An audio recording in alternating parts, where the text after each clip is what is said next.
Nandito pa rin kami sa overpass ng Barangay Commonwealth. Ayan, Mami, sabi po kasi ni Miss Marlene Aguilar, hindi raw po siya konsentidora, kundi understanding lang daw siya sa mga anak niya. Ano po masasabi niyo? kayo? Hindi ako naniniwala. Bakit ho? Dahil kinukonsente niya yung anak niya. Talaga? Bakit po? Kayo po ba? Kinukonsente yung anak ko dahil binalaki ko sila ng maayos. Wow naman. Ay, bakit po? Ibig sabihin mo ba ng pag kinukonsente mo yung anak mo, ibig sabihin hindi naman tama yung pagpapalaki? Siyempre naman. Kasi mas maganda yung malaki yung pagpapalaki ng anak yon ng mabuti. Para pag nag-asawa sila, maganda yung nila, yung kahit na ng maayos. Ayaw po, Maraming Mami, salamat thank you po, Mami. Thank you. Maraming salamat po. Ayan, Mama Ali! Papa Jack, kamusta po kayo dyan?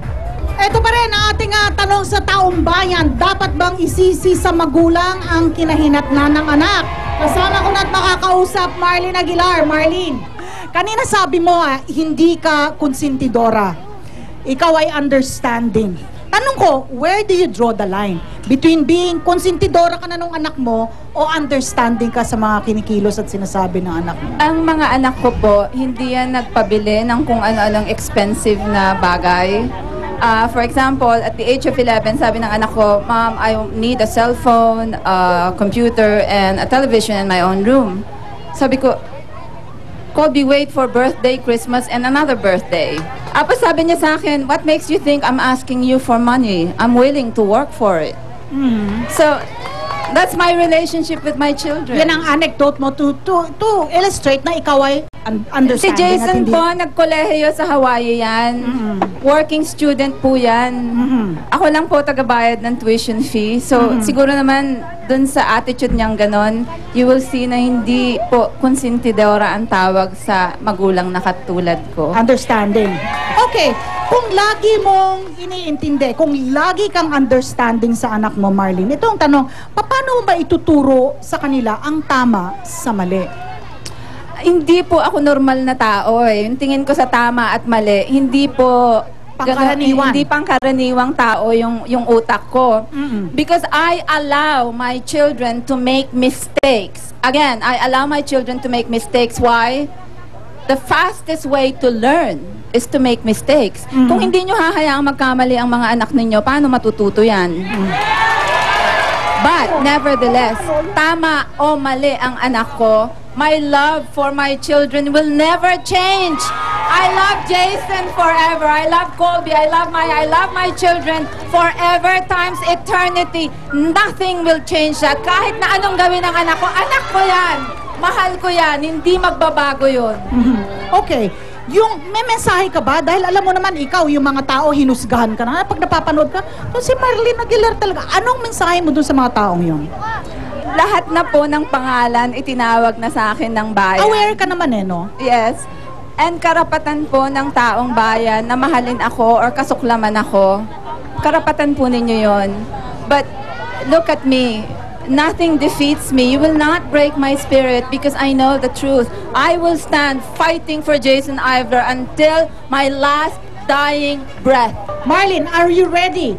Kasama natin ang taong bayan ng Barangay Commonwealth. Are you ready para sa reaksyon nila? Yes, I welcome Papa it. Jack. Pinapakinggan namin si Miss Marlene at very raw yung kanyang emosyon, Ramdam namin yung pagmamahal sa kanyang anak. Pero ang tanong dito, dapat pa bang magkamali muna yung anak mo at konsintihin para malaman mo na may bigay mo yung tamang patnubay sa kanya para malaman niya at ma-discover niyo yung hanggang saan mo siya pwedeng ipagtanggol? Sa akin, hindi. Bakit? Kasi kung kaya nating umiwas sa isang bagay na alam nating mali, ay wag nating gawin, di ba? Kasi lahat naman tao talaga nagkakamali, di ba? At sa huli ang pagsisisi. Ngayon pa lang, nasa baba pa lang tayo, dapat pag-aralan natin ang sarili natin paano ituwid ang isang bagay. Halimbawa, ikaw si Miss Marlene at di ba? Ang tanong kasi dito, kukonsintihin mo ba sa ganung pagkakamali kung ikaw ba anak mo sa Jason? Kukonsintihin mo ba?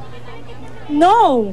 Kasi alam kong ikapapahamak niya yon. At ako ang masasaktan dahil ako nagpalaki sa kanya. Kung ina niya, minahal ko siya, pinalaki ko siya, inaruga ko siya, ibinigay ko ang lahat sa kanya. Bakit ko siya kukonsintihin, ano? Ba't kumikembot ka? Marlene, you want to say anything? Ikaw ba may bahid ng pagsisisi and anything? May pinagsisisihan ka ba? Nothing. I regret nothing. At yung sinasabi niya, ano bang kinonsinti ko ang pinagsasabi niya?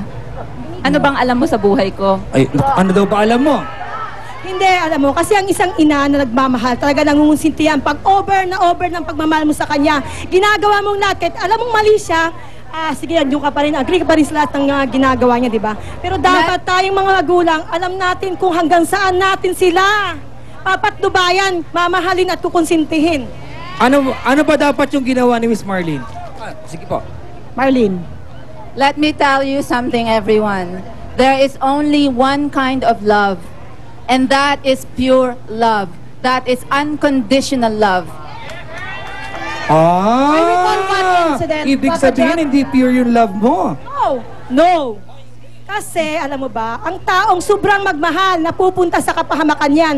Dapat kaya natin mag-control. Ang puso natin, nag-iisa lang yan. Dapat lagi tayong nasa itaas. Ayun ang isipin natin para hindi tayo masyadong mapahamak sa hindi maganda. Tumayo na si Marlene. Ayan na, oh. Ay. Mga kababayan, Ayan na. sino ba ang mukhang may mas pagkakamali sa ating dalawa? Ha? Mukha ba akong miserable? Correct lahat yan. Mukha ba akong may pagsisisi? Sino sa amin dalawa ang mukhang may pagsisisi? Ay, nako, we could just go on and on with Marlene Aguilar.